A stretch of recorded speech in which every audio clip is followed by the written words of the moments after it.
viens d'acheter la lessive pour nettoyer mon manteau, nettoyer mes habits. Pour à chaque fois qu'on trouve des taches, c'est comme ça quelqu'un tient un petit truc qui fait pchit pchit. À chaque fois je le nettoie. Elle a raison. Oh, cette avion c'est la même que je suis venu avec au début.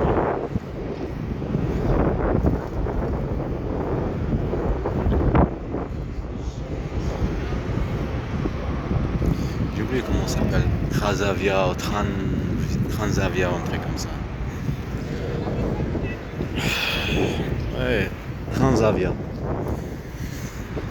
Celle que je suis venu avec. Aujourd'hui, je vais vous parler d'un petit truc.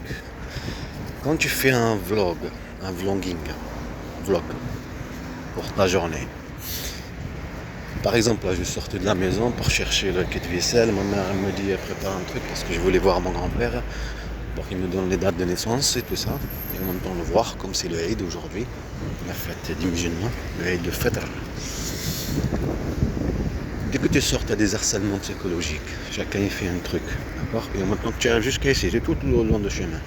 C'est la raison de te provoquer pour que tu parles de, par exemple, là, ce que je suis en train de faire.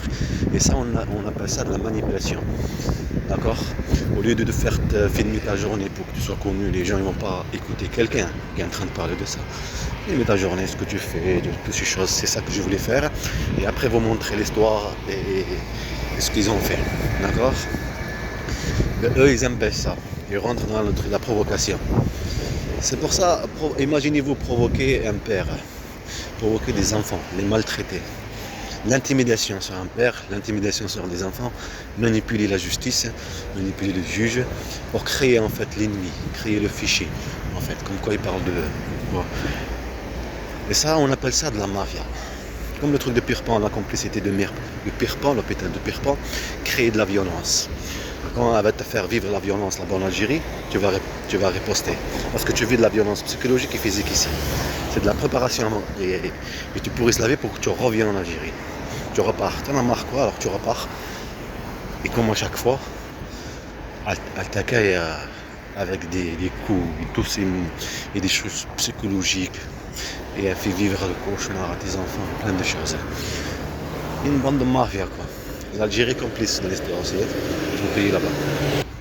Comme il vient de le montrer. En arabe, bien sûr, le truc de quand je rentre au magasin, Lidl, en même temps que tu as des harcèlements, que tu sors de la maison, d'accord? C'est leur raison de vivre. Il faut qu'ils créent l'ennemi. D'accord? Avec les sentiments du père, les sentiments sur tes enfants. Une bande de mafia, quoi. Il n'y a que de la mafia qui a fait ceci. Quand tu filmes ta journée, tu peux pas, comme tu es quelqu'un de nerveux, tu n'aimes pas l'injustice et le mensonge, alors tu réagis en fait. Alors tu parles de...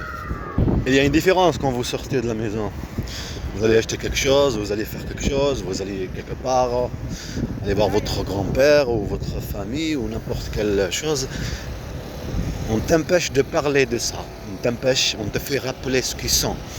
On te fait rappeler en même temps qu'ils sont là devant toi dans l'ombre, à jouer sur des provocations, sur des harcèlements psychologiques pour que tu réagis à la provocation. Et ça, on nomme ça de la mafia. Il n'y a aucun État qui a fait ça à ses enfants. Il n'y a que de la mafia qui font ceci à la lettre. Il n'y a que de la mafia qui s'organise entre eux pour manipuler un être vivant. Manipuler des enfants ou n'importe quelle personne. Manipuler le juge, manipuler le procureur, manipuler l'enquête, manipuler la police, manipuler la gendarmerie. Je me rappelle en 2020, un petit coin dans le 3 cocus. Tu as des harcèlements partout, dans le bus, partout. Tu vas y aller acheter une boulangerie, tu vas acheter un café, tu t'installes, il y en a déjà un qui vient de t'harceler, et ça c'est des Africains, d'accord? Et tu es vraiment quelque chose, vraiment loin, c'est un petit endroit. Mais elle est liée avec Toulouse, d'accord? Parce que Toulouse, elle a grandi, comme l'a dit mon grand-père. Alors elles se sont tous attachés, quoi. Les villes, les petits villages, tout ça se sont attachés avec le Grand Toulouse, quoi. Alors ça fait en fait comme une modernité à quelque chose de classique. Et ça fait joli. T'as la gendarmerie qui vient des harcèlements. Qu'est-ce que j'ai fait moi? Avec tout le harcèlement, j'ai fait comme mon frère Abdelkader. J'ai blessé mon pantalon.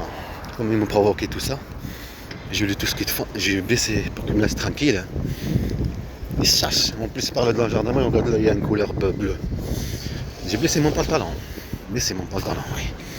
Une bande de mafia. Prise en chasse de partout. En même temps que tu vois, que tu réfléchis, que ce que tu es en train de faire, c'est un piège. Ils te provoquent pour que tu parles d'eux, pour te mettre en fichier S, tout simplement. Mais en même temps, ils t'ont maltraité, psychologique et physique. Tu as subi de la violence physique, psychologique, des harcèlements, des mots, tu te pourris la vie. Chaque endroit où tu vas, administrative, toutes les choses. Il ne faut pas oublier avant aussi. Tarbes. Il ne faut pas oublier après Sion. Il ne faut pas oublier après que tu viens en 2017. Il ne faut pas oublier toutes ces choses. Il ne faut pas oublier en Espagne. Il ne faut pas oublier en Algérie. Après revenir, c'est la même chose. Et après partir en Turquie, et tu vis 8 mois de la maltraitance psychologique et physique. Après tu repars en Algérie et tu reviens ici. Et c'est toujours la même chose. Et prétendre enquête. Mais en fait c'est de la provocation. La maltraitance psychologique et physique. Être pris en cible de partout. Après, pour eux, c'est créer l'ennemi.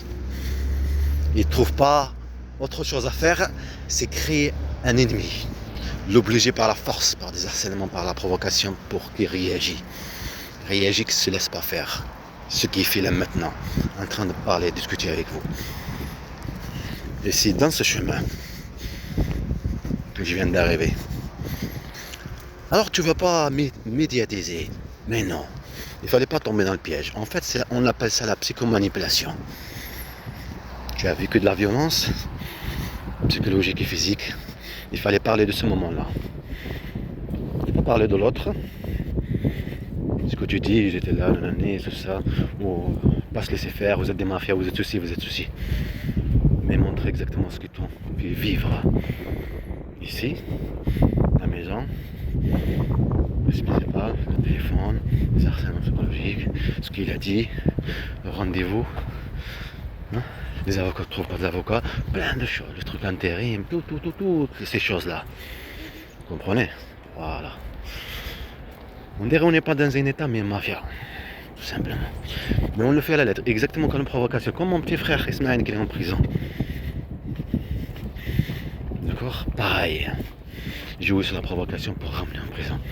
Le faire pourrir la vie de tous les jours. D'accord? Pour qu'il y ait de la violence qui sort. De faire vivre de la violence pour qu'il y ait de la violence. Et après on ramène en prison. Ben, c'est exactement ce qu'ils font pour moi. À la lettre.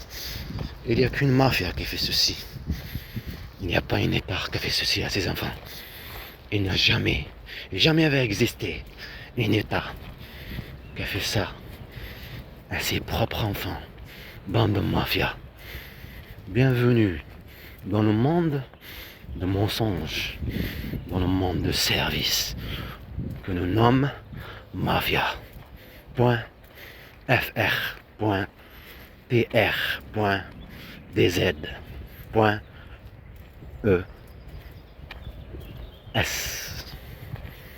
Tous s'organisent pour un intérêt. Tous se sont mis à table pour quelque chose au-dessus de la table. Tous se sont mis contre des enfants. Tous se sont mis pour écrire une histoire douloureuse. Tous se sont mis pour inventer, créer un ennemi. Et qui est ce ennemi? Un père. Jouer avec les sentiments des enfants. Jouer avec des sentiments de la pauvreté. Jouer avec des sentiments. L'hôpital. Santé. Toutes choses.